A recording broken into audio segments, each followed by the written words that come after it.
Que Jesus, nosso mestre, nosso amigo, abençoe e inspire a todos nós, que o nosso coração possa se sentir aberto, receptivo, para receber as sementes que sempre, toda vez que assim nos reunimos, em nome do Cristo, buscando aprender com o Consolador, são semeadas em abundância pela espiritualidade superior que se faz presente em ambientes como este, onde nos sintonizamos nesta mesma busca, nestes mesmos ideais.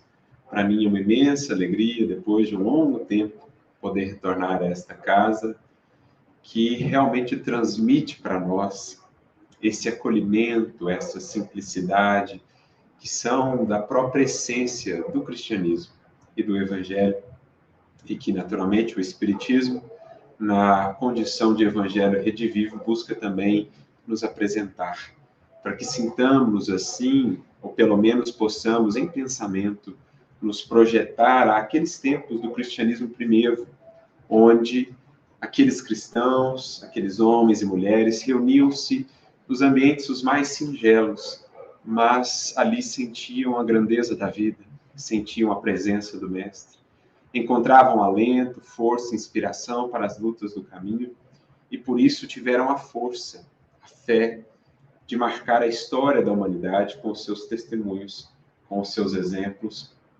muitas vezes até no extremo sacrifício de si próprios. Então, nós buscamos aqui rememorar e sentir aquele clima, aquela sintonia, para que nos façamos, tanto quanto nos seja possível por hora, também testemunhas do Cristo, expressando-o em nossa vida, porque, em verdade, esta é a meta de todo cristão. O lema, como costumamos dizer, que nos é trazido por João Batista, o precursor, quando diz: é preciso que ele cresça e que eu diminua. Esse é o lema cristão.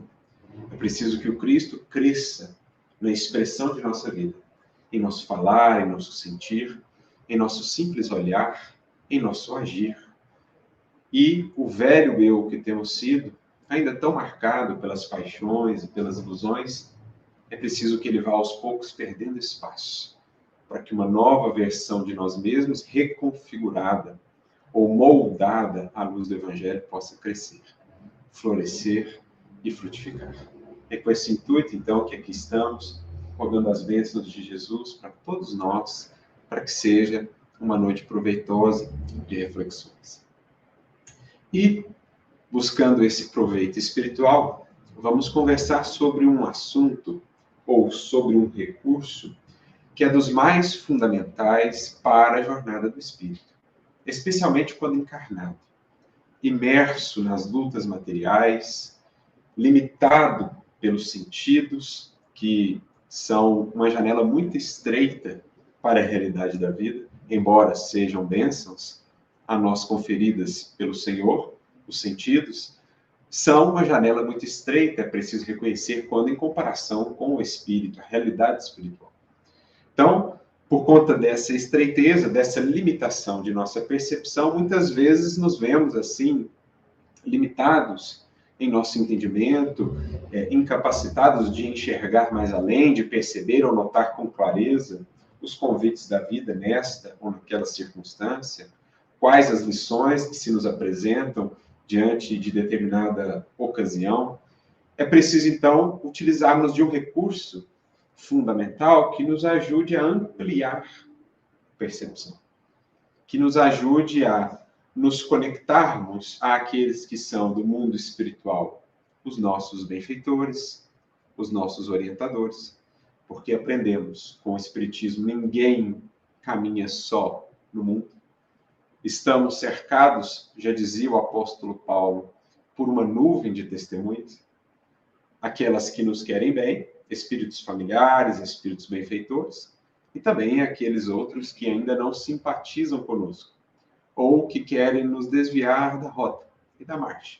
Ainda existem espíritos que laboram nas sombras, são irmãos nossos que um dia despertarão também e estarão em busca da luz. Mas estamos cercados. E nessa multiplicidade de faixas de sintonia, é preciso saibamos escolher as faixas onde nos conectaremos às mentes que querem, de fato, nos beneficiar, que querem nos orientar para o bem, especialmente os nossos benfeitores espirituais.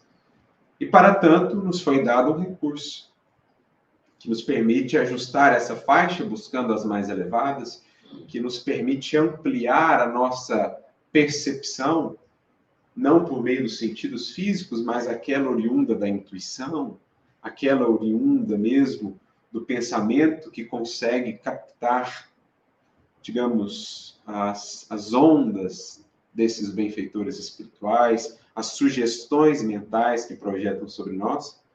E esse recurso, aprendemos com o Espiritismo, atende pelo nome de oração ou de prece. O nome pouco importa, até mesmo o modo não é o mais importante. Essencialmente, o fundamental é a intenção, é a entrega com que nos dedicamos à oração. O essencial, dizem os Espíritos, no Livro dos Espíritos, não é orar muito, mas orar bem. Então, é importante para o espírito em jornada, o espírito consciente, entender o que é oração, como orar.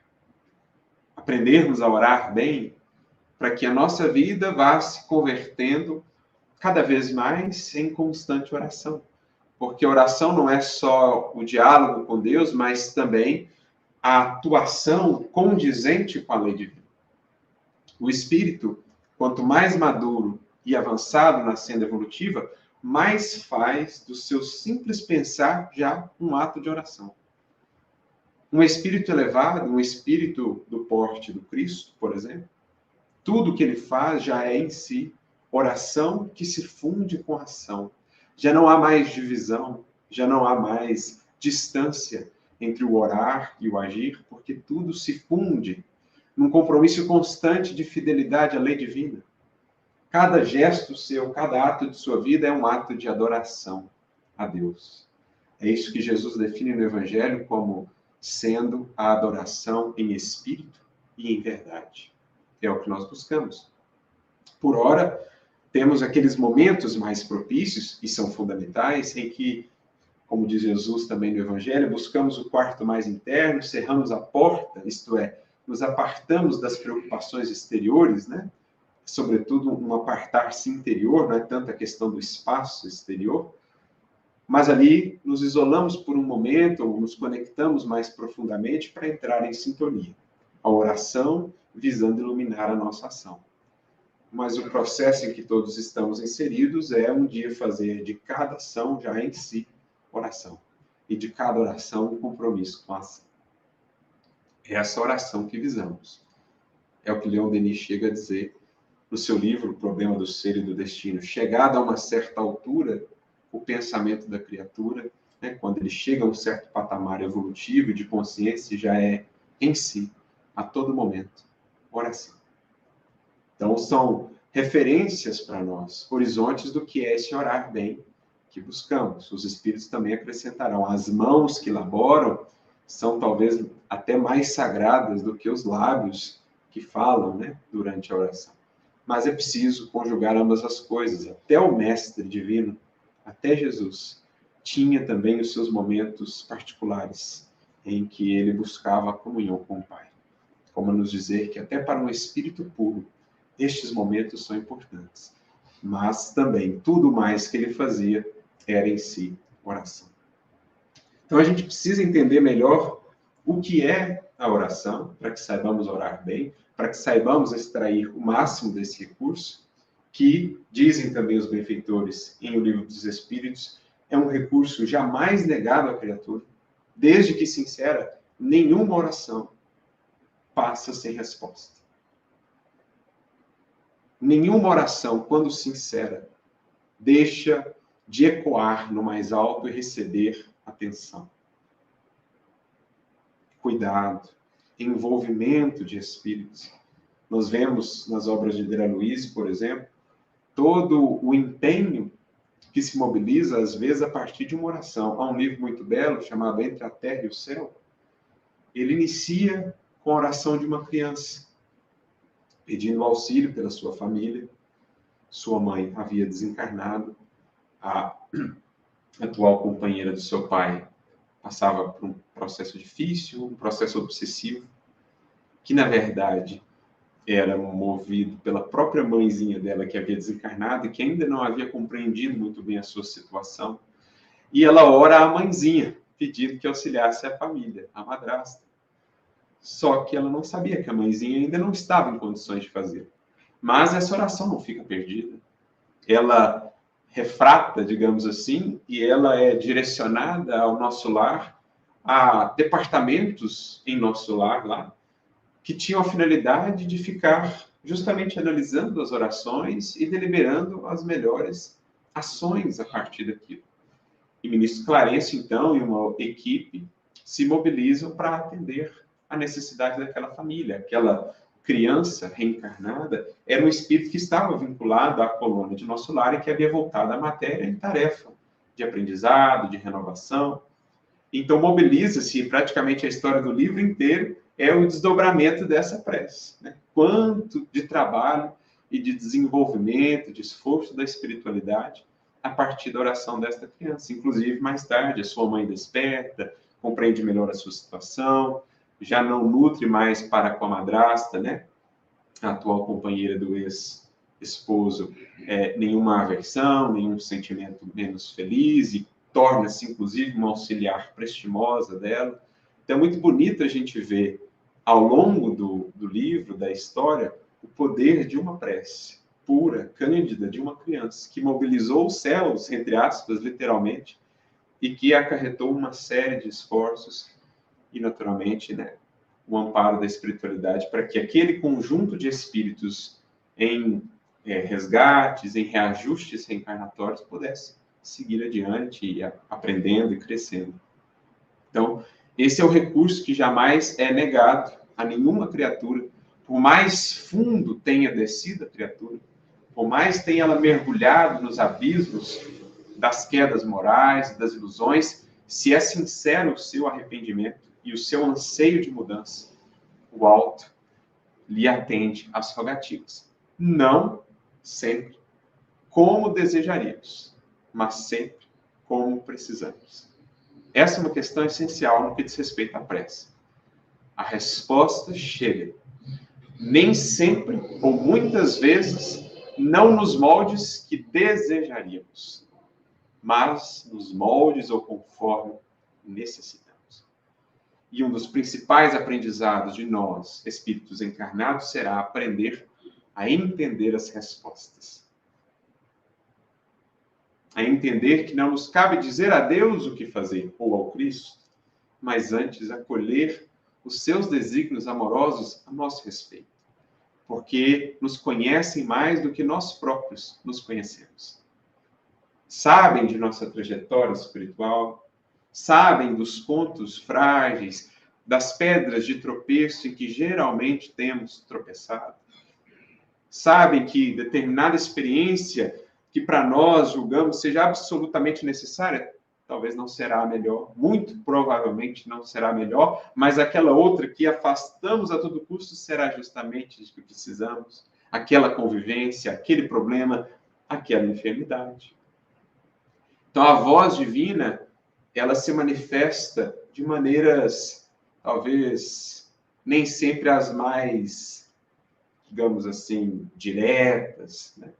É preciso ter uma percepção mais afinada, é preciso ter uma sutileza de raciocínio e, sobretudo, uma sensibilidade de sentimento para perceber como Deus fala conosco por meio das situações as mais impensadas, muitas vezes.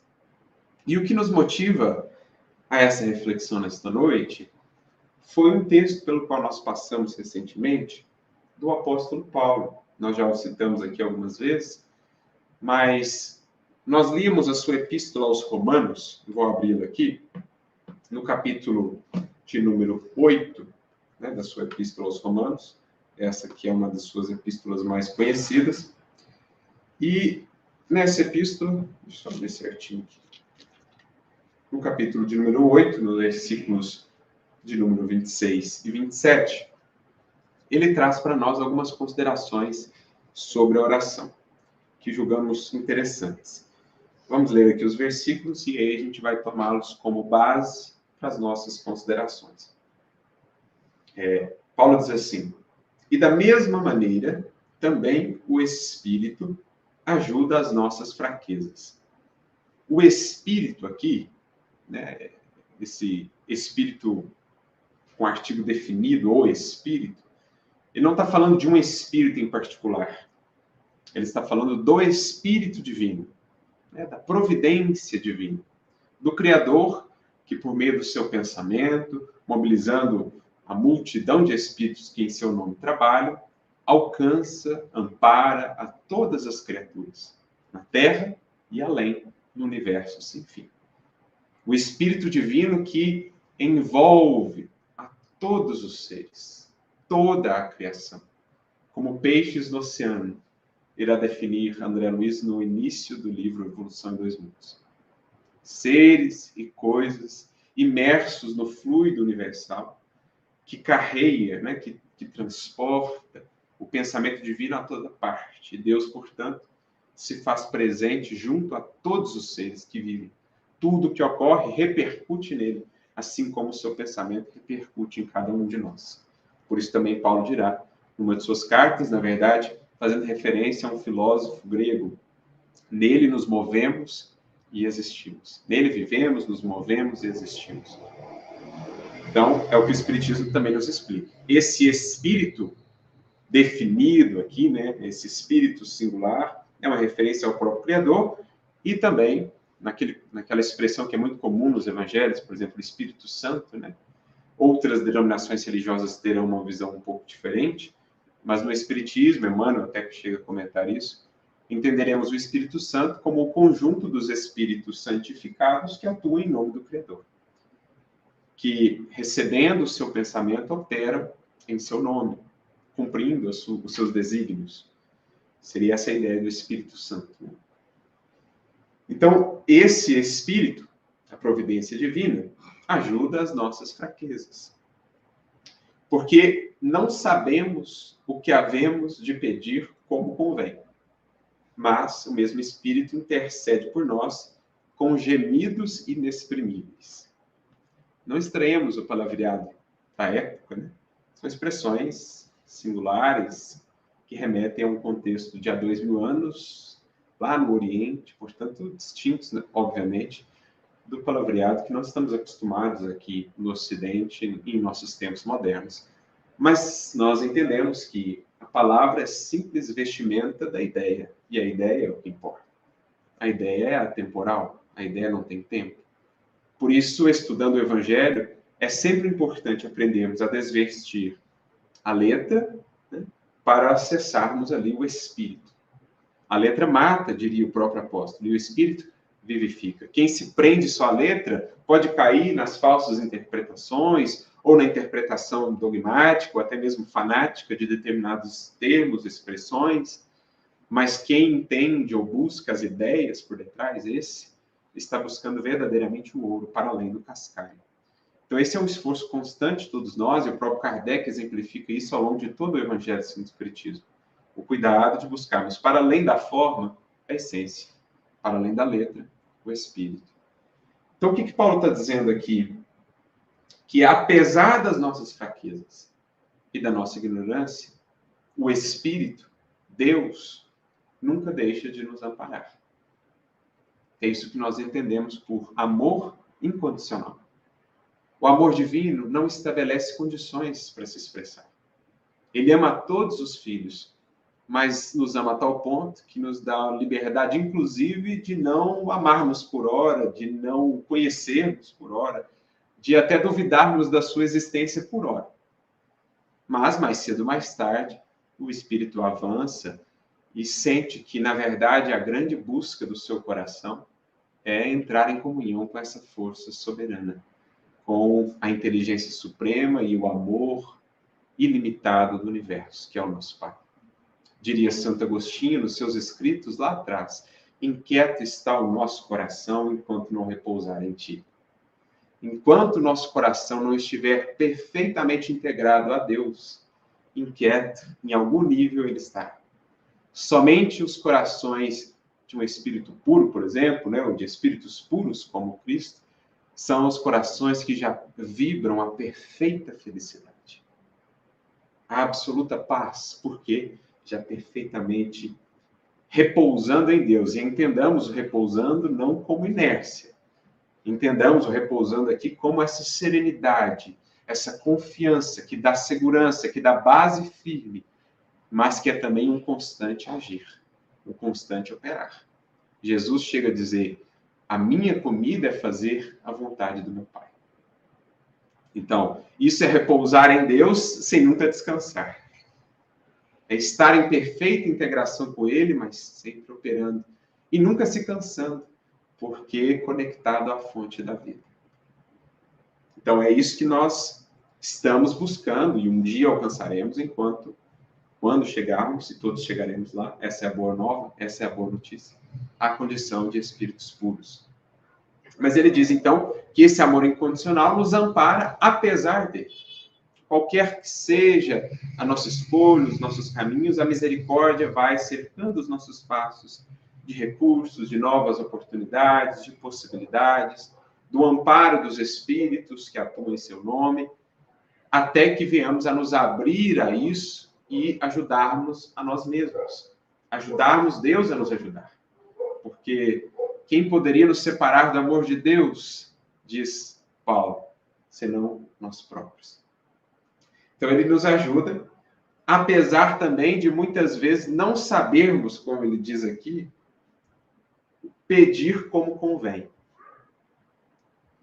Porque se sinceramente analisássemos o teor de nossas orações, quando vamos ficando mais maduros, olhássemos para trás e analisássemos o teor de nossas orações, muitas vezes quedaríamos envergonhados de nós mesmos. Porque veríamos tanta expressão de ilusão, de rebeldia, de revolta, tentativas de imposição ao Criador, de dizer-lhe o que convém nos fazer, ao invés de colocar-nos aptos a ouvir para fazer. Então, na medida em que vamos avançando, ganhando maturidade, visão espiritual, ao olharmos para trás, reconheceremos tantas vezes a imaturidade que perpassava as nossas próprias orações. O próprio Mestre chega a dizer no Evangelho, não sabeis o que pedis. E quantas vezes assim não nos temos portado. Não só o pedido expresso verbalmente na oração, porque quando fixamos o pensamento em determinada coisa, de maneira ali muito constante, de maneira muito insistente, aquilo é um pedido à vida. Aquilo é uma oração. Aquilo é uma rogativa. Só que quantas vezes o que tem ocupado de maneira tão fixa o nosso pensamento não é algo que condiz com a lei divina, que se harmoniza com a lei de amor, de justiça, de caridade. Então são pedidos loucos, pedidos insensatos de nossa parte, e que se expressam no universo, se expressam por meio dessa oração mental. Então começa por aí. É preciso humildade da criatura para reconhecer que faltam-nos até elementos, tantas vezes, de discernimento para saber pedir o que convém. Então, o mais razoável seria pedir visão e entendimento, ao invés de pedir isso ou aquilo outro. Eu costumo dizer que uma das falas mais belas, uma das respostas mais bonitas do Evangelho, sai dos lábios de Bartimeu. Quando o cego de Jericó, Jesus passando pelo caminho, ele sentado à margem, Senhor, filho de Davi, tem misericórdia de mim, e ele vai gritando, e vai gritando, e os outros pedem que ele cale, e ele insiste, até que Jesus para e diz, digam a ele que vem até mim. Olha que interessante, Jesus não vai até ele. Jesus está sempre a caminhar pelos caminhos do mundo, distribuindo esperança, consolo e paz por onde passa. mas ele não faz toda a caminhada. É sempre, ou deixa sempre um trecho para que o discípulo possa percorrer. Então ele para e diz, agora é a parte que lhe compete, de vir até mim. A representar o esforço de vontade, a representar a disposição, a representar o compromisso que deve existir. Porque Jesus, embora nos ame integralmente, não nos poderá isentar das lutas, dos esforços. Não seria ele um mestre, se assim o fizesse. Nossos pais, nossas mães sabem que existe aquele momento em que é preciso deixar o filho experimentar, arcar com as suas escolhas, usar de seu livre-arbítrio, de sua autonomia. Os mestres da terra sabem disso, os professores, quando de uma prova, por exemplo, ou de um trabalho, que dirá o mestre de vida. Então ele sabe que é preciso deixar também um trecho a ser percorrido pelo coração que o busca. O cego de Jericó, Bartimeu, levanta-se, deixa a capa, gesto profundamente simbólico, dirige-se até ele, e Jesus então faz a pergunta: o que queres que eu te faça? De certo modo, é essa pergunta que ressoa para nós quando em oração comunicamos com ele. Jesus nos pergunta: o que queres que eu te faça? E aí, qual tem sido a nossa resposta? Vejamos a sabedoria da resposta do cego de Jericó, que diz apenas: Senhor, que eu veja. Eu não quero A, B ou C, eu quero ver, Senhor. Porque vendo, eu vou entender que o A ou o B é o melhor para mim. Não o que eu quero, mas o que a vida está a me mostrar. Não o que caprichosamente eu tenho insistido, mas aquilo que o teu coração tem me guiado a entender e a buscar. O que eu vejo. Porque vendo, conseguirei entender que antes mesmo de pedir, a resposta já estava a caminho. Antes mesmo de solicitar, antes mesmo de expressar a minha necessidade, o recurso divino já estava a caminho. Então essa é a ideia, né, do aprender a pedir. Mais do que definir isso ou aquilo outro, né? Definir o que compete à espiritualidade ou ao Cristo fazer, é desenvolver em nós uma tal humildade que nos permita mais ouvir do que falar em oração. Mais ceder para conquistar do que tentar nos impor ou teimar para ali mais adiante. Quebrar a cabeça, encontrar a desilusão amarga. Então é preciso aprender a pedir como convém. O próprio Emmanuel tem uma mensagem que se encontra no livro Caminho, Verdade e Vida, no capítulo 65, em que ele comenta essa fala de Jesus que nós mencionamos, quando o mestre diz: não sabeis o que pedis, né, que está em Mateus 20, 22. E Emmanuel diz assim: a maioria dos crentes dirige-se às casas de oração no propósito de pedir alguma coisa. Poderíamos aqui estender um pouquinho a fala de Emmanuel. A maioria dos crentes dirige-se à oração no intuito de pedir alguma coisa. Agora é preciso saber pedir com proveito. Raros os que aí comparecem, acrescenta ele, na verdadeira atitude dos filhos de Deus, interessados nos sublimes desejos do Senhor, quanto à melhoria de conhecimentos, à renovação de valores íntimos, ao aproveitamento espiritual das oportunidades recebidas de mais alto. Ou seja, raros os que comparecem aos templos ou à oração, lembrando-se que são filhos, e não Deus. Que são aprendizes, e não orientadores. Que são discípulos, e não o mestre. Porque o convite de Jesus no Evangelho é: vinde após mim. quando assim fala, não há de sua parte qualquer vaidade, não. Há um reconhecimento da sua tarefa. E ele chega a dizer, vós me chamais mestre, e tendes razão, porque eu sou. E de fato é. Então, por isso vinde após mim, mas quantas vezes queremos nos antepor a ele? E em não atendidos do que julgávamos ser a melhor resposta, a melhor saída, muitas vezes nos revoltamos, nos desiludimos com o recurso da prece, acreditamos que não é assim tão eficaz, tão útil, acreditamos abandonados, não vistos pela espiritualidade. Quando está lá retumbante um chamado, mas sutil também. E para perceber a sutileza de Deus, do Cristo, em sua ação, é preciso sensibilidade, é preciso muito conhecimento de si, é preciso humildade.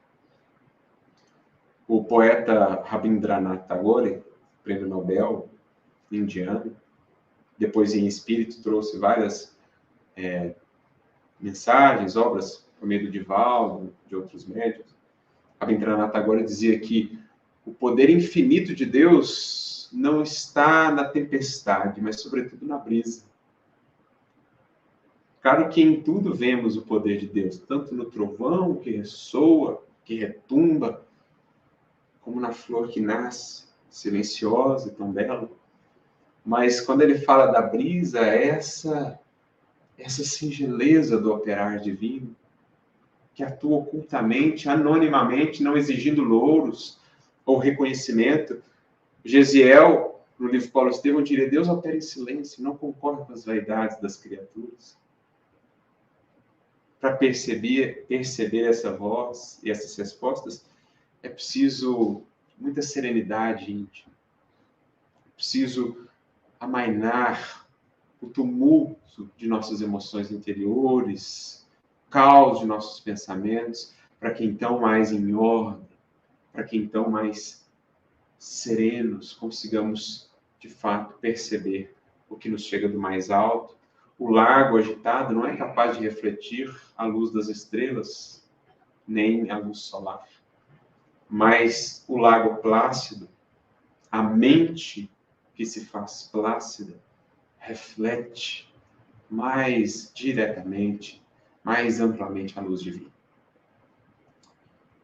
Então, para isso, é preciso desçamos do pedestal do orgulho, da vaidade, da impaciência, da imposição, para que humildes, mais serenos, saibamos ouvir.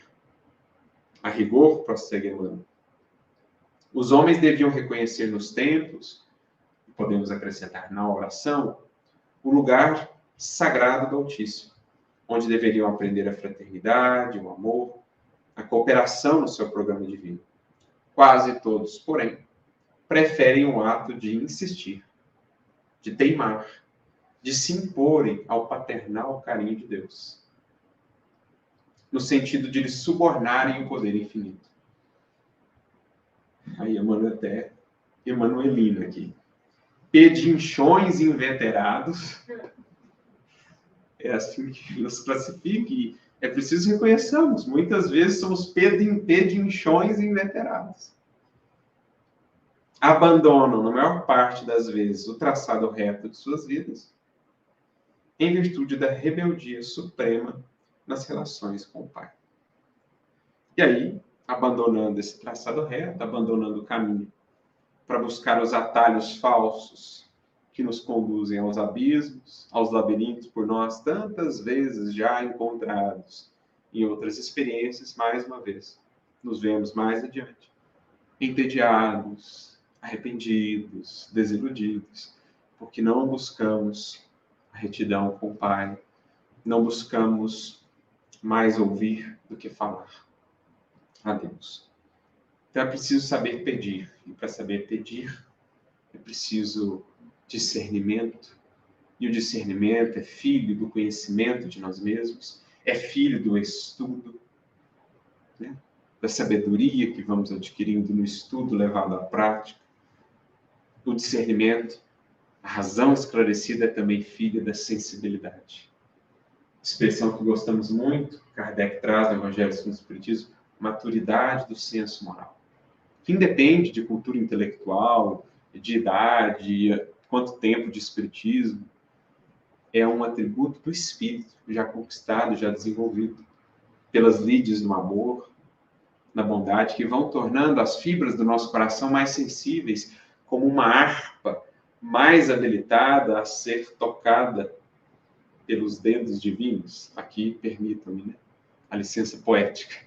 Óbvio que Deus não terá dedos, mas as fibras de um coração já tão afinado no amor, elas mais facilmente entoam esse cântico de fidelidade e de bondade a partir da inspiração do mais alto.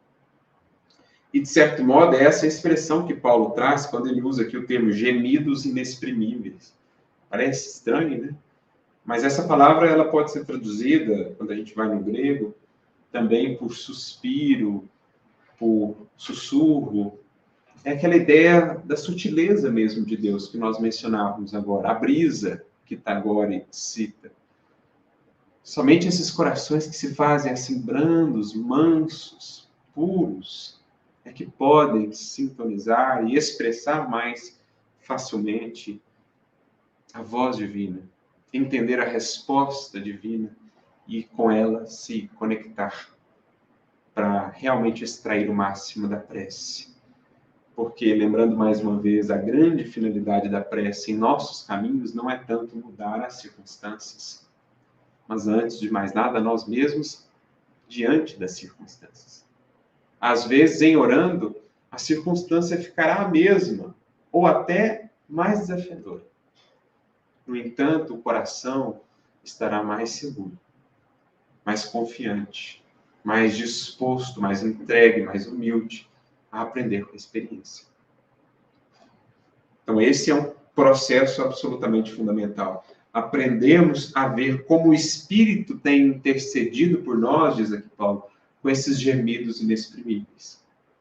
Às vezes, a resposta divina vem mais retumbante, na forma de uma dor, de uma decepção. Às vezes, a corrigenda divina é como que uma poda ali, algo mais enfático. Mas, na maioria das vezes, é como um sussurro. É sutil. É preciso muita atenção para poder percebê-la e para poder captá-la. Então, seguindo no versículo seguinte, Paulo prossegue. E aquele que examina os corações sabe qual é a intenção do Espírito. E é ele que, segundo Deus, intercede pelos santos. Mais uma vez, entendamos aqui o palavreado. Quando ele fala aqui santos, é um outro termo que era muito utilizado na época, e no Evangelho a gente ouviu várias vezes, para os cristãos. Hoje, santo tem uma conotação bem diferente do que tinha à época, mas a ideia é que todo discípulo do Evangelho, sincero discípulo do Evangelho, ele entrou num processo, num caminho de santificação. E o que é essa ideia? Para nós, na doutrina espírita, traduzindo com uma palavra mais acessível, purificação. Santo vem do hebraico kadosh, que significa separar. Em que sentido? É aquele coração que está se separando, se desconectando daquilo que é ilusão, daquilo que é vício, daquilo que é paixão, daquilo que prende à matéria, à materialidade. Portanto, é aquele que está se espiritualizando. É aquele que se está despojando de tudo que são impurezas, né? Kardec e os espíritos vão falar tantas vezes disso. Quanto mais espiritualizado, purificado o espírito, mais se eleva ele nas esferas espirituais, mais amplas são as suas percepções, mais pura vibra nele a felicidade e a paz. Qual é o ápice disso? Se torna o espírito, após a sua última encarnação, questão 170 de Livros Espíritos, espírito puro. O que é um espírito puro? Aquele que já não tem mais qualquer vínculo com a matéria. Ele até pode vir à matéria em caráter muito singular, como Jesus. Era espírito puro, veio na Terra uma vez à matéria, porque evoluiu em outros sistemas bilhões de anos atrás. É um espírito puro desde o surgimento da Terra. Veio à matéria uma única vez, em caráter muito especial, uma missão assim que a Terra não viu igual. Ele até pode vir à matéria, mas ele já não tem qualquer amarra à matéria. Portanto, nenhum vício que nasça dessa relação desequilibrada com a matéria, já não há mais egoísmo, orgulho, vaidade, nenhuma das paixões materiais. Isso é um espírito puro. E nós todos estamos nesse processo. Cada encarnação é uma espécie de cadinho, ou Kardec vai dizer de alambique, em que vamos sendo purificados, deixando impurezas, fazendo os espíritos cada vez mais puros. Essa é a ideia de santificação no Evangelho, a mesma ideia. Santo, hoje, para nós, denota geralmente aqueles espíritos que reconhecidamente são mais adiantados pela vida que tiveram, por aquilo que fizeram durante a encarnação, né? Na Igreja Católica usa-se essa expressão. Nós espíritas não usamos essa expressão. Reconhecemos neles espíritos adiantados, espíritos superiores ou espíritos benévolos, como temos lá a descrição da escala espírita, né, que Kardec nos traz da questão 100 em diante no Livro dos Espíritos. Então, só para a gente entender o que Paulo quer dizer quando ele fala aqui dos santos. São os discípulos de Jesus, os discípulos do Evangelho. E ele está dizendo que aquele que examina os corações, que sabe as reais intenções de cada um de nós, ele intercede por nós segundo Deus, segundo a vontade divina. Quem na terra tem essa incumbência? Quem na terra é o sublime pastor de todas as ovelhas que aqui estamos? Nosso mestre. Ele intercede, portanto, por cada um de nós, segundo os desígnios de Deus, que, de outra maneira, poderíamos dizer, da melhor maneira possível, com a maior expressão de amor, misericórdia e justiça possível. O nosso papel, o nosso esforço, é aprender a fazer com que o nosso coração se alegre, entenda e vibre com os desígnios de Jesus a nosso respeito. Aprendemos a nos desapegar àquilo que são os nossos caprichos e que às vezes tanto peso representam em nossos caminhos e tanto nos custam em termos de lágrimas e de dores. Não desapegarmos. Queremos usar a vida, o Criador, vamos mostrando bem, insistimos tanto em A, às vezes até conseguimos A, para mais adiante vermos que A era um caminho de infelicidade. Então é preciso desenvolver essa maleabilidade. E nesse processo temos alguns recursos. A oração é um deles. Porque a oração é um processo de conhecimento de nós mesmos e também de abertura da nossa alma. Abrir as janelas da nossa casa mental para que a luz do mais alto possa penetrar e fazer ali o trabalho que lhe compete. Deixar Jesus operar dentro de nós. Como ele mesmo diz no livro de Apocalipse, eis que estou à porta e bato. Quem ouvir a minha voz e abrir a porta, eu entrarei e cearei com ele e ele comigo. Olha que bonito. Jesus nos ama tanto que não arruma a porta. Mas está à porta de cada um, batendo. E quem ouvir e abrir a porta, que só abre por dentro, ele entrará certamente e ceará com ele. O que é cear com Cristo? É não comungar do seu amor. Experimentar a esperança que ele infunde em nossa alma. Sentirmos mais seguros, confiantes. Experimentarmos aquela paz e aquela serenidade de quem com ele caminha. A minha paz vos dou, não vos dou como o mundo a dá. O mundo promete facilidades exteriores com imensas dificuldades interiores. O Cristo promete dificuldades exteriores, mas depois com imensa liberdade interior, libertação íntima. Ao inverso, a paz do Cristo é a paz do mundo. Mas para isso é preciso abrir a porta, é preciso deixá-lo entrar. E a oração, como recurso de ganhar intimidade com Ele, vai nos ajudando a afinar essa sintonia. Jesus diz no Evangelho de João: as minhas ovelhas ouvem a minha voz. A grande questão é como ser sua ovelha, no bom sentido da expressão.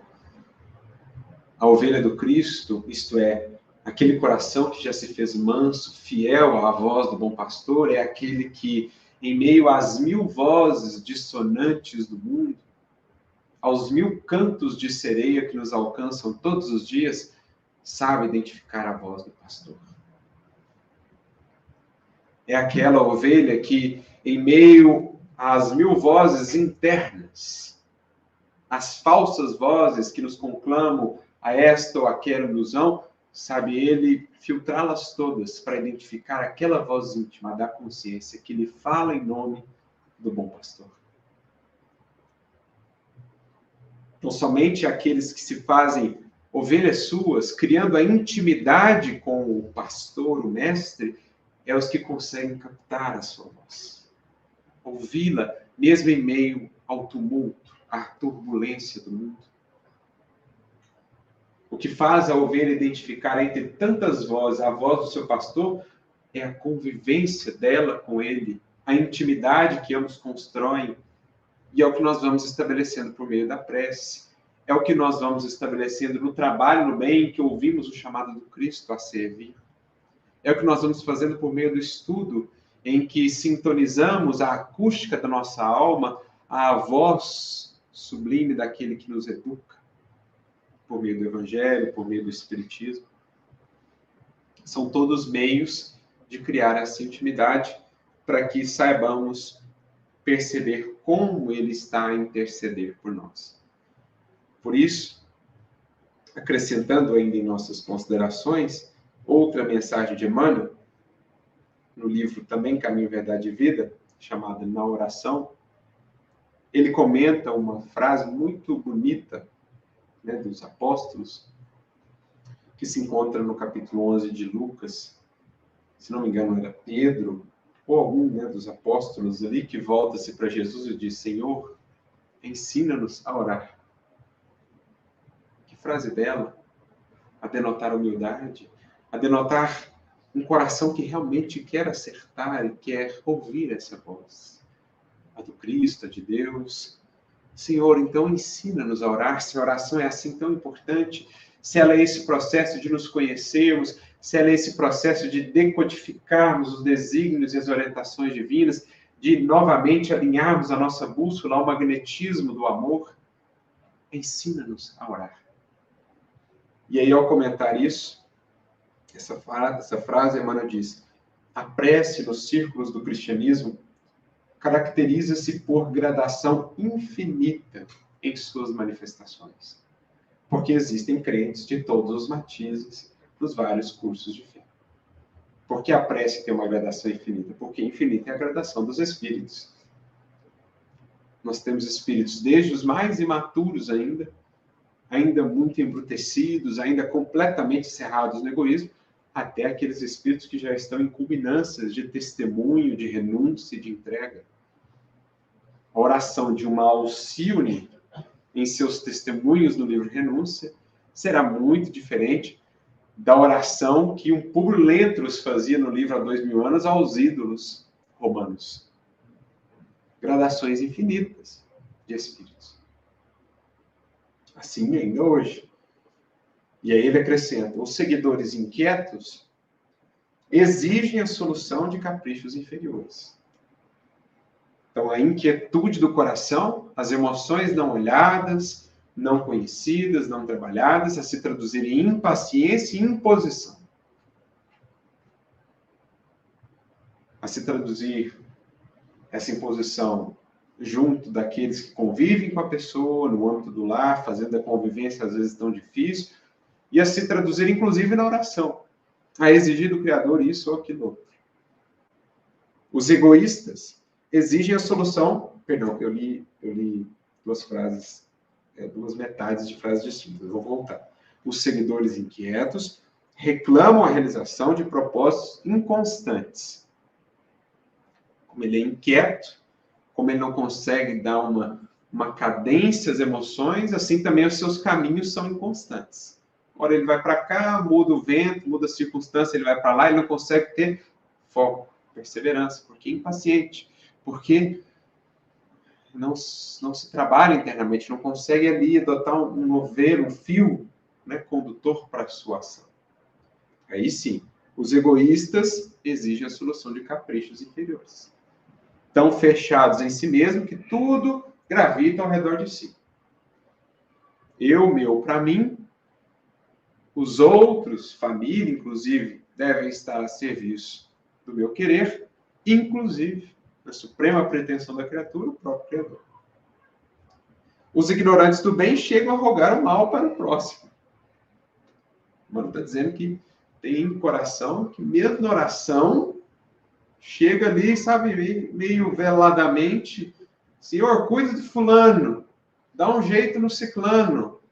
Mas no fundo ali, a intenção não transpira em nada amor, nem perdão, nem misericórdia.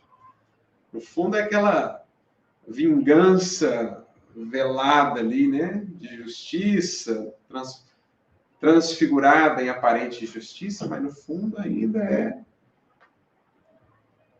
Os tristes pedem a solidão com ociosidade.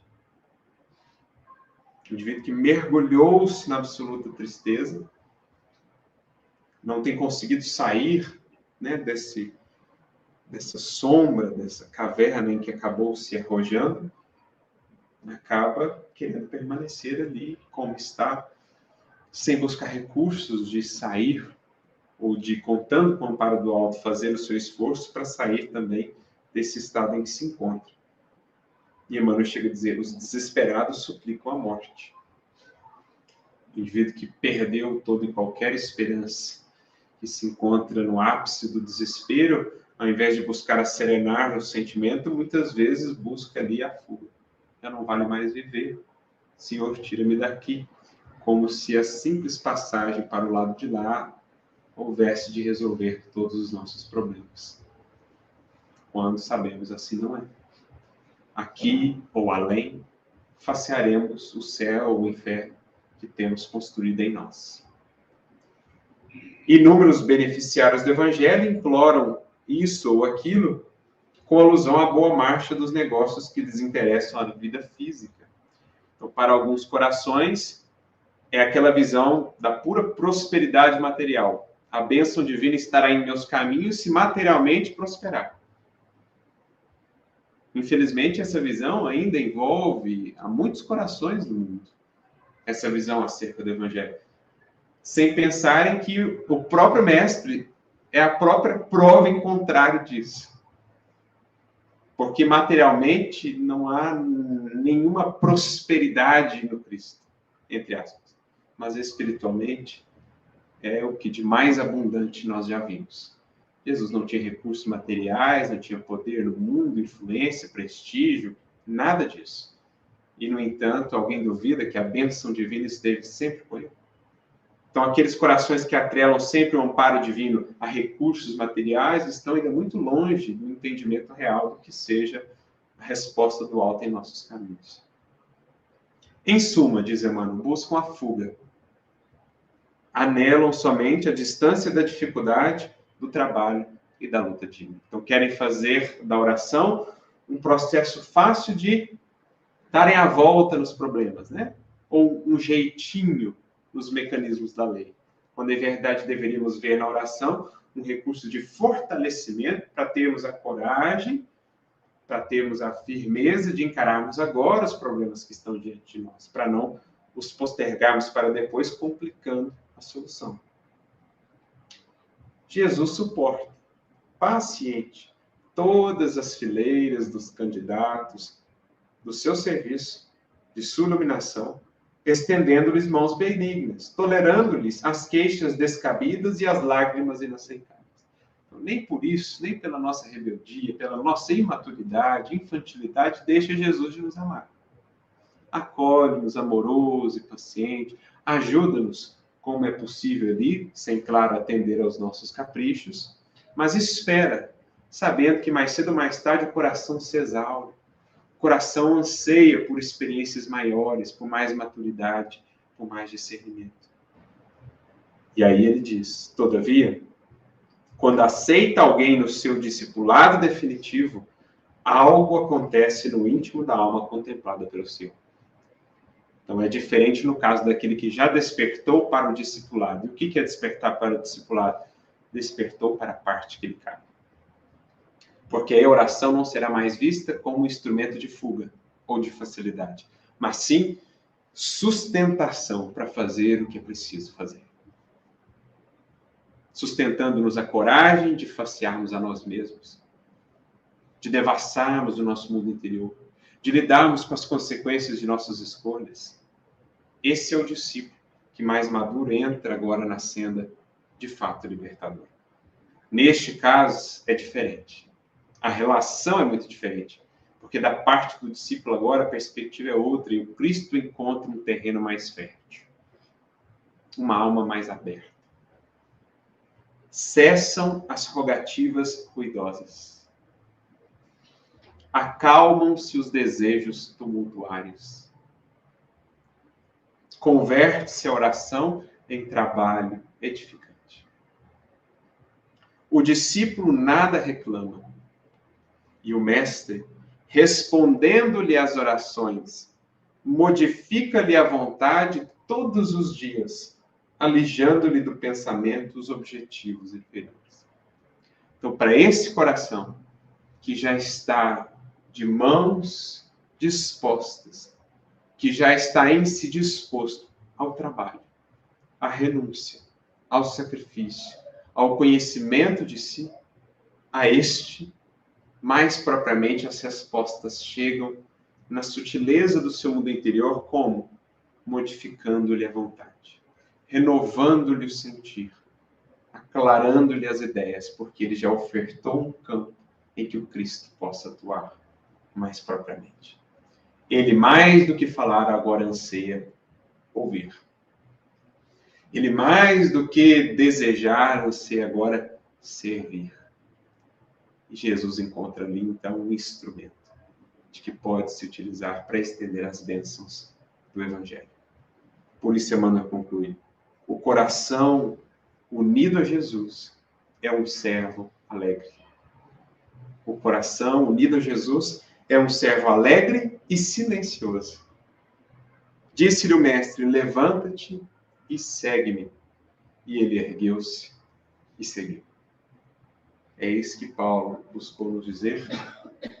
Esses gemidos inexprimíveis, esse sussurro que vão alcançando e transformando o coração que enfim se oferta, aberto a Jesus.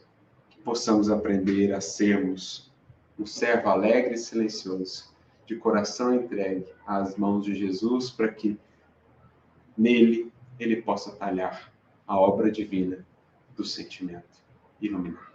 Que Jesus os abençoe a todos e que saibamos recorrer à oração como recurso essencial, mas que possamos também aprender a pedir para melhor servir. Muita paz a todos. Jesus os abençoe.